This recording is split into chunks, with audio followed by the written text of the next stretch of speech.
బులెటిన్లో breaking news చూస్తున్నాం. మంత్రి కేటీఆర్ పై బీజేపీ జాతీయ కార్యదర్శి కరీంనగర్ ఎంపీ బండి సంజయ్ ఫైర్ అయ్యారు.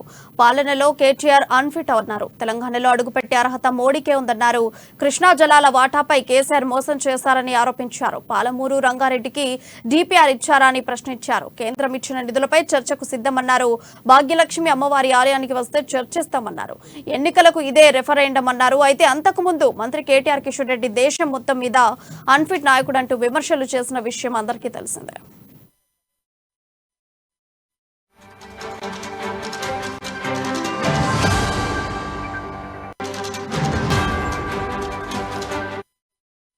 బ్రేకింగ్ న్యూస్ చూస్తున్నా. మంత్రి కేటీఆర్ పై బీజేపీ జాతీయ కార్యదర్శి కరీంనగర్ ఎంపీ బండి సంజయ్ ఫైర్ అయ్యారు.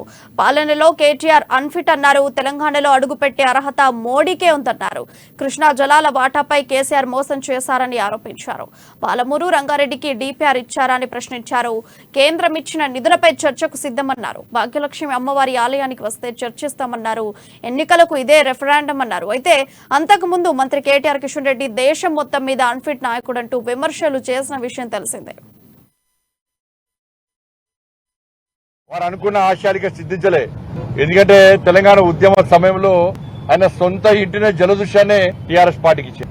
ఇంటిని ఇచ్చినటువంటి ఆ మహనీయునికి ఇంటికి కన్నాలు కొట్టిన మూర్ఖుడి రాష్ట్ర ముఖ్యమంత్రి. చివరికి కొండా లక్ష్మణ్ బాపూజీ వారు మరణిస్తే కూడా కనీసం నివాళులు అర్పించకుండా, కనీసము వారిని దర్శన యొక్క అంతిమ సంస్కారంలో పాల్గొనకుండా అవహేళనకు అవమానాలకు గురి చేసినటువంటి మూర్ఖుడి రాష్ట్ర ముఖ్యమంత్రి. అక్కడ ఎవడో ఇస్తాంబుల్ ఎవడో ఫాల్త్ గారు చచ్చిపోతే వాడిని డెడ్ బాడీ తీసుకొచ్చి వానికి అంత అధికారిగా అంత్యక్రియలు చేసి వాడిని నివాళులైనటువంటి రాష్ట్ర ముఖ్యమంత్రి ఒక పద్మశాలి సమాజానికి సంబంధించిన వ్యక్తి. ఆ కులం కోసం, ఆ కుల వృత్తి కోసం అహర్నిశాలు పరితపించినటువంటి వ్యక్తి కనీసం స్వర్గస్థులైతే కనీసము సందర్శించని మూర్ఖుడి రాష్ట్ర ముఖ్యమంత్రి. పద్మశాలి కులస్తులు గ్రహించాలి దయచేసి. ఎన్నికలు వస్తే తాయిలాలు ఇస్తారు ఈ మూర్ఖుడు. మీ పద్మశాలను అడుగడుగునా అవమానించిన వ్యక్తి. కొండా లక్ష్మణ్ బాపూజీ యొక్క ఆశయాలు నెరవేర్చినప్పుడే పద్మశాలీలు తెలంగాణ రాష్ట్రంలో తలెత్తుకుని తిరిగినటువంటి అవకాశం ఉంది. తాత్కాలిక తాయిలాల కోసం మన కక్కుర్తి పడితే కొండా లక్ష్మణ్ బాపూజీ ఆత్మ క్షోభిస్తుంది. వారు శాంతించారు. వారి లక్ష్యము బడుగు బలైన వర్గాలకు రాజ్యాధికారం రావాలి.